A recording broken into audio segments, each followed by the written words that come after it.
Shalom Bapak Ibu, bagaimana kabar Anda hari ini? Semoga kita semua masih dapat menikmati suka dan duka yang silih berganti kita rasakan sampai saat ini.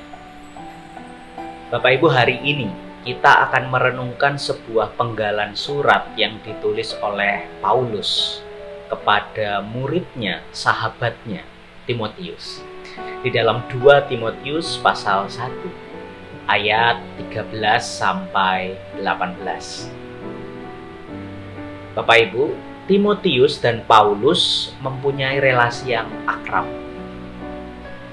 Bahkan Paulus menyebut Timotius ini sebagai anak yang kekasih. Kalau nanti Anda baca di 2 Timotius 1 ayat 2. Di 1 Timotius 1 ayat 2 pun Paulus pernah menyebut Timotius sebagai anaknya yang sah di dalam iman.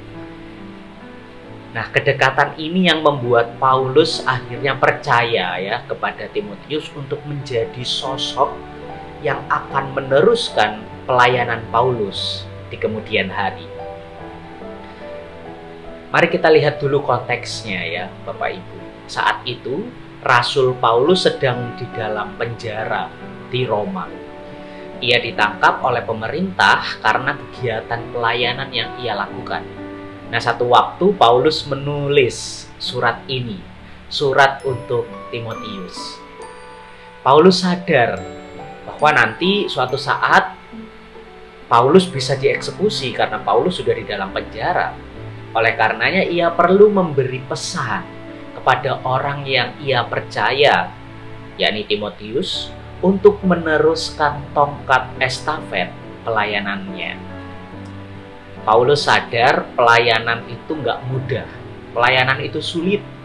Oleh karena itu ia ingin mempersiapkan Timotius dengan banyak pesan yang ia tulis di dalam suratnya ini.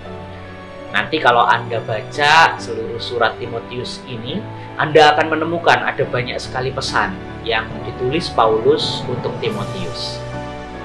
Nah, dari sekian banyak pesan itu Bapak Ibu, hari ini mari kita fokuskan permenungan kita pada pesan yang dicatat di ayat 13. 2 Timotius 1 ayat 13, mari kita membacanya. Peganglah segala sesuatu yang telah engkau dengar daripadaku sebagai contoh ajaran yang sehat, dan lakukanlah itu di dalam iman dan kasih dalam Kristus Yesus. Pegang dan lakukanlah. Itu yang menjadi inti pesan Rasul Paulus kepada Timotius. Pegang, lakukan. Apa yang perlu dipegang? Apa yang perlu dilakukan? Ya, kalau kita baca dari ayat itu, Paulus meminta Timotius untuk memegang ajaran-ajaran yang sehat yang sudah diteladankan Paulus bagi Timotius. Tentu saja ajaran yang sehat itu ya bersumber pada kitab suci. Ajaran-ajaran yang sehat itu ya sumbernya pada firman Tuhan.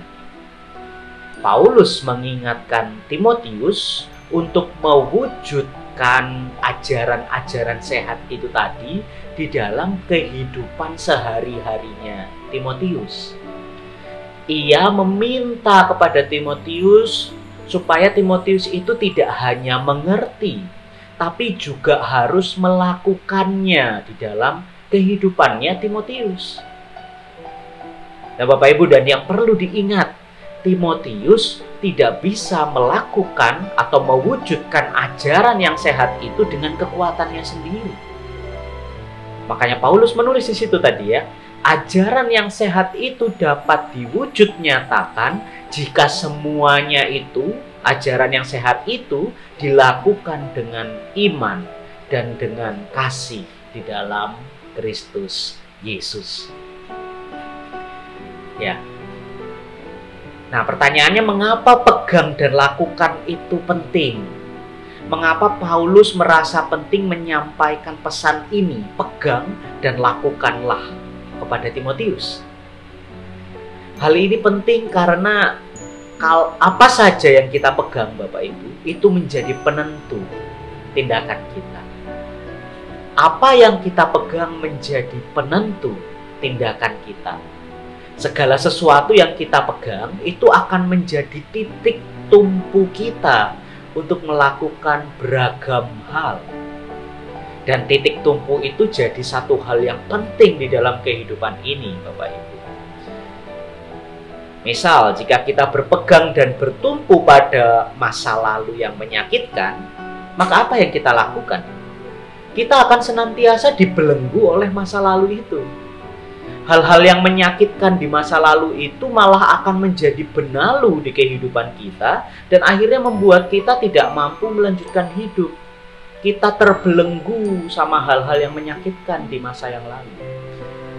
Tapi coba kita bayangkan jika kita berpegang dan bertumpu pada janji penyertaan Tuhan, maka apa yang akan kita lakukan? Kita akan dimampukan untuk melihat penyertaan Tuhan itu di dalam keseharian kita. Bahkan di hal-hal kecil sekalipun kita bisa melihat bahwa oh, ini penyertaan Tuhan bagi saya. Ketika kita terpuruk misalnya, maka kita dimampukan untuk berdiri dan terus berpengharapan pada kasih setia Tuhan. Dan hal itu memampukan kita bangun dari keterpurukan perlahan-lahan dan kemudian melangkah lagi. Selangkah bersama dengan Tuhan.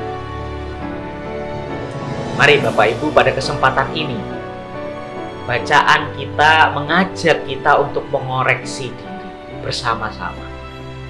Tumpuan apa yang menjadi pegangan kita selama ini? Lalu hal apa yang kita lakukan berdasarkan tumpuan itu? Apakah selama ini kita senantiasa berpegang pada masa lalu kita? Apakah kita selama ini berpegang pada segala kemampuan diri kita sendiri? Atau apakah kita berpegang pada firman dan janji penyertaan Tuhan? Mari kita berdoa.